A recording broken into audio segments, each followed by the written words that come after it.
Amis culés, demain mardi, nous jouons un match énorme au Camp Nou contre l'Atlético de Madrid. Regarde le 11 que je t'apporte, l'équipe de Hansi Flick pour essayer de gagner. Nous sommes leaders, la famille. Et demain, c'est un match clé. Voici mon 11 du Barça. Like et abonne-toi, on va voir la compo du Football Club Barcelone que je souhaite. Et j'espère que ce sera celle que va sortir Hansi Flick. On commence par le poste de gardien, là il n'y a aucun doute. Ici, on met le gardien Joan Garcia. Quel arrêt il a fait contre le Deportivo Alavés. Dans ce face-à-face, comment il se relève et sort la main. Et il s'impose comme un gardien qui, pour moi, est le meilleur de la Liga, avec toi, Courtois et Oblak. Il doit participer à la Coupe du Monde avec l'Espagne. Joan Garcia, excellent gardien, tentera de gagner et de stopper cet Atlético de Madrid en pleine forme. Attention dans les buts, Joan Garcia. Et maintenant, passons à la défense. Attention, car il y a ici quelques doutes, Nous rappelons que nous venons de jouer sans Koundé lors du match contre l'Alamé, après le désastre à Chelsea à Londres. Et j'ai des doutes, et je ne sais pas si Koundé va jouer ou non. Je ne sais pas. Ici, j'ai un énorme doute sur le côté droit. Je veux que tu me laisses ton commentaire avec ton 11 dans le chat, d'accord? Et que tu appuies sur le bouton like. Je vais commencer par ce que je pense qui sera sûr. À gauche, Alejandro Valde. Ici, on met Alejandro Valde. Et maintenant, le défenseur central droit, Pau Cubarsí. Voilà ce que je pense, la famille, qui sera sûre, Valde et Cubarsí ici. Et j'ai le sentiment qu'on reverra Gérard Martin en défenseur central. Je ne sais pas pourquoi, mais j'ai l'impression que le gamin va encore jouer titulaire. Mon doute, Eric Garcia ou Koundé à droite. Je crois qu'Eric Garcia s'est déjà remis, du coup qu'il a reçu sur le nez avec le masque.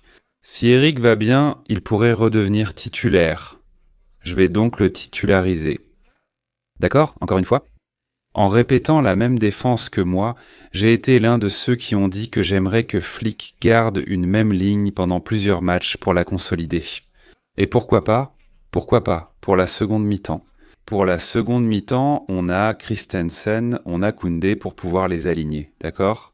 Donc en principe, j'aimerais cette défense pour demain. Joan Garcia, Valde, Eric, Gérard Martin et Cubarsí. Le milieu de terrain, c'est très clair pour moi. Pedri González, notre Pedri doit déjà être titulaire pour le match. Pedri a déjà joué quelques minutes et je pense qu'il l'a vraiment bien fait et je pense que pour ce match si important, Pedri sera titulaire dès le début. Et son partenaire? Ce sera Frenkie de Jong, un Frenkie qui est frais, qui n'a pas joué samedi dernier parce qu'il a eu des problèmes personnels et a dû s'absenter du match. Je pense que ce sera l'équipe Pedri et de Jong. Le milieu titulaire est de retour. Ce milieu clé comprend deux joueurs très techniques. Pour moi, Casado n'est pas encore au niveau. Il doit trouver de la régularité car il a encore peu joué cette année. Le pauvre, et Marc Dernal a été bon, mais pour ce match, je ne le vois pas. Donc pour moi, le milieu de terrain serait Pedri, avec Frenkie de Jong. Et attention, au poste de meneur de jeu, il n'y a aucun doute, Fermin est blessé. Donc Dani Olmo qui vient de faire un match fabuleux, magnifique, avec un doublé, avec une très bonne performance au niveau des passes et aussi des récupérations. Dani Olmo a réalisé un match très complet. Je pense qu'il sera le futur milieu du Barça. Je vais récapituler. Dans les buts, Joan Garcia, latéral droit, Eric, à gauche, Valde, centraux, Gérard Martin et Pau Cubarsí.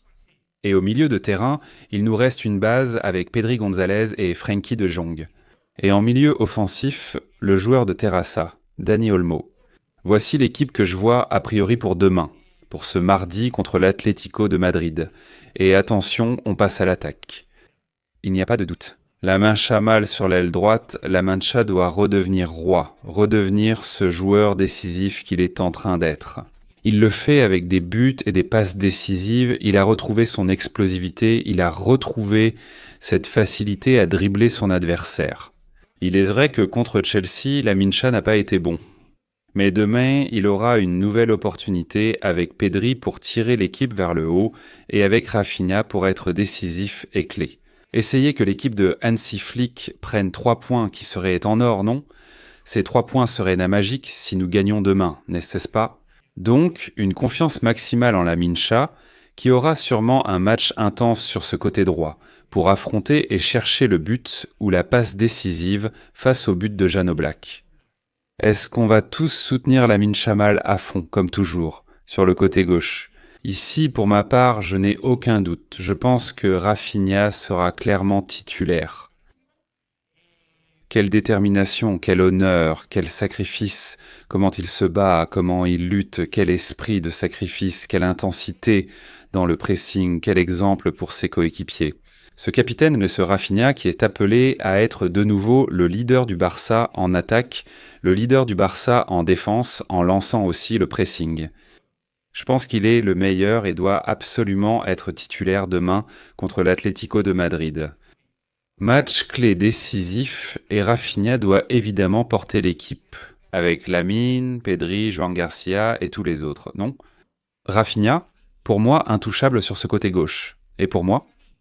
Le grand doute, même si je pense que j'en suis à peu près sûr, c'est l'attaque. Marcus Rashford, Lewandowski ou Ferran Torres? Qui débutera en attaque pour le Barça demain? J'ai ce doute.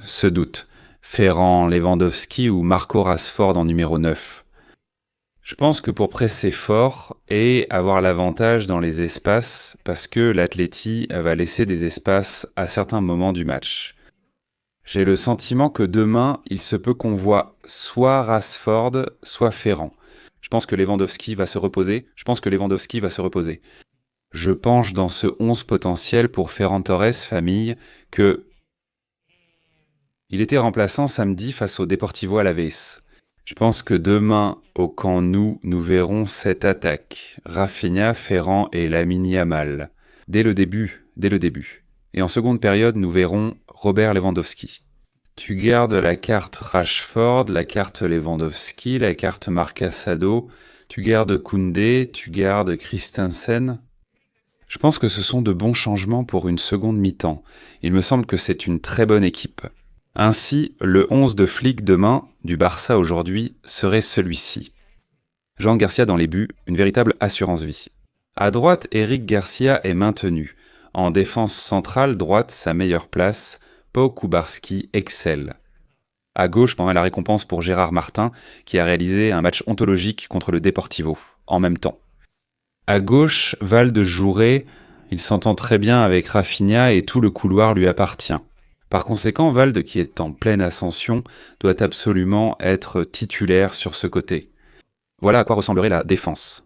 Au centre du terrain, Pedri revient comme titulaire, et à droite, Frenkie revient aussi comme titulaire dans l'équipe, et en position de milieu offensif. Un grand Dani Olmo qui redevient encore une fois important et une pièce clé dans cette zone du terrain. Entre le milieu de terrain et l'attaque, Pedri, De Jong, Dani Olmo, un grand milieu de terrain du Barça pour ce match. Et devant une attaque avec beaucoup de buts, beaucoup de qualité, beaucoup d'intensité dans le pressing. Des joueurs rapides dans les espaces en Lamine, Jamal, Rafinha et Ferran Torres. Ce serait mon équipe complète du Barça. Et toi, quelle serait la tienne?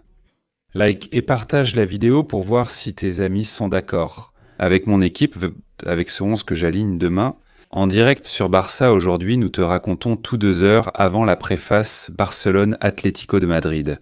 Barça hier, Barça aujourd'hui, Barça toujours. C'est mon équipe,